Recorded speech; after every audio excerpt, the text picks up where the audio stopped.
ये question gate 1-3 के अंदर 2 मार्क्स के लिए आया था। क्वेश्चन बहुत सिंपल है, दिखाने के लिए इसने कितना ही डरावना बनाया हो, लेकिन क्वेश्चन बहुत ही सिंपल था अपने आप में। जो ये एडीसी है अपने आप में बहुत सिंपल था, ड्यूअल स्लोप इंटीग्रेटर है, 10 बिट का है ये एडीसी। बहुत अच्छी बात है, इस 10 बिट एडीसी को ड्यूअल स्लोप इंटीग्रेटर को यूज में लेके इसने बोला कि हाँ डिजिटल आउटपुट निकाल रहे हैं, और वहाँ पे जो काउंटर है वो काम में आ रहा है, आपको पता ही है।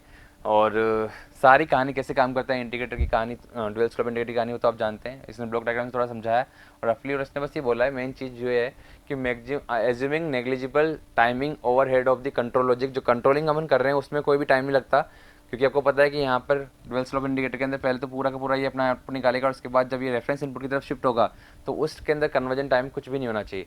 तो ये आपको बता दूँ फिर से कि जो ये टाइम है इसने बोला वो नेग्लिजिबल है। जब ये कंट्रोल लॉजिक शिफ्ट होता है अपने आपको, उसका जो टाइम है वो नेग्लिजिबल है।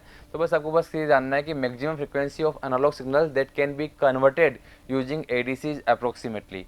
क्या मैक्सिमम फ्रीक्वेंसी मैं ले सकता हूँ इस एनालॉग सिग्नल की? तो मैं आपको बता दूँ फिर से कि मैक्सिमम फ्रीक्वेंसी आप कितनी ले सकते हैं। इसको जानने के लिए आपको बस ये जानना है कि आपको मैक्सिमम जो वहाँ पे टाइम है वो कितना होता है कन्वर्ट करने के लिए। तो कन्वर्जन टाइम जो मैक्सिमम हो सकता है उसका फॉर्मूला आपको पता है, उसका फॉर्मूला है 2n+n क्लॉक। और वो कितना होता है ये देखिए, बस ये आपको बताना था, ये फॉर्मूला रॉन्ग है। सिर्फ आपको पता है कि 1 कन्वर्जन टाइम होना चाहिए। जो कन्वर्जन टाइम है उसी पर सारी कहानी टिकी हुई।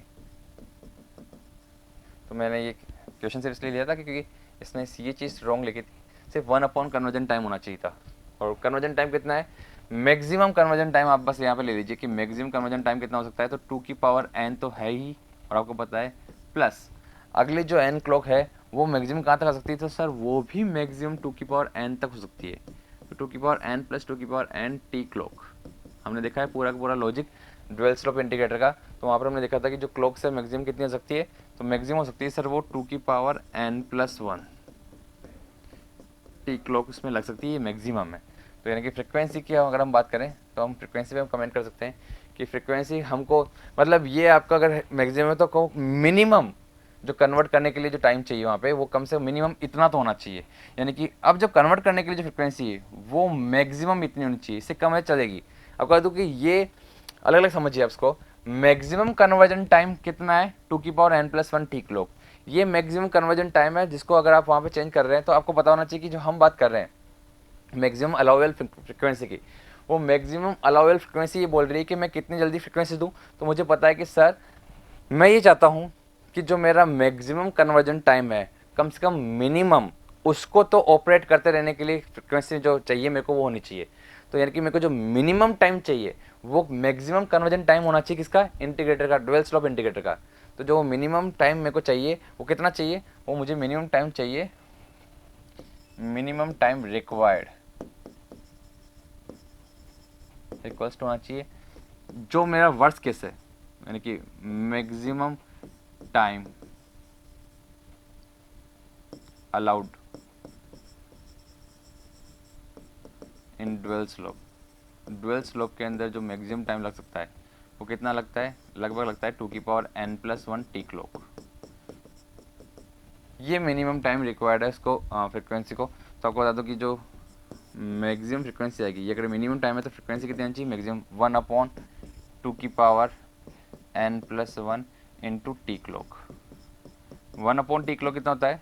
ये होता है फ्रिक्वेंसी, क्लॉक फ्रिक्वेंसी वो दे रखी है 1 मेगाहर्ट्ज। ओके, और n नंबर ऑफ बिट्स कितने हैं यहाँ पर? तो नंबर ऑफ बिट्स जो इसने लेके वो आई थिंक 10 है, देख लेते हैं। तो बस आप सिंपल सा देख लेते हैं यहाँ पे कितना है, 10 है, 10 बिट्स है, 10 बिट है यहाँ पे। तो अगर ये 10 बिट एडीसी है तो आपको बता देता हूँ फिर से कि इसका मतलब फाइनली मेरे पास जो आंसर है जो लिखा हुआ है सिंपल सा, बाद में फॉर्मूला इसने सही बना दिया था, लेकिन 1 मेगाहर्ट्ज यानी कि मैं बोलूँ frequency upon 2n+1 1 megahertz upon 211, ये आपका आंसर होना चाहिए। तो जो उसने आंसर दिया वो तो बिल्कुल सही है, बट फिर जो उसने गलती की थी वो मैंने आपको यहाँ पे शो कर दी। 10⁻6 अपॉन 211 की जो भी वैल्यू आ रही है वो आप यहाँ पे देख लें, और वो आंसर इसने लगभग निकाला है। तो वो आ रहा है लगभग 488 यानी कि लगभग 500 हर्ट्ज। तो इसका आंसर जो होगा वो कितना होना चाहिए?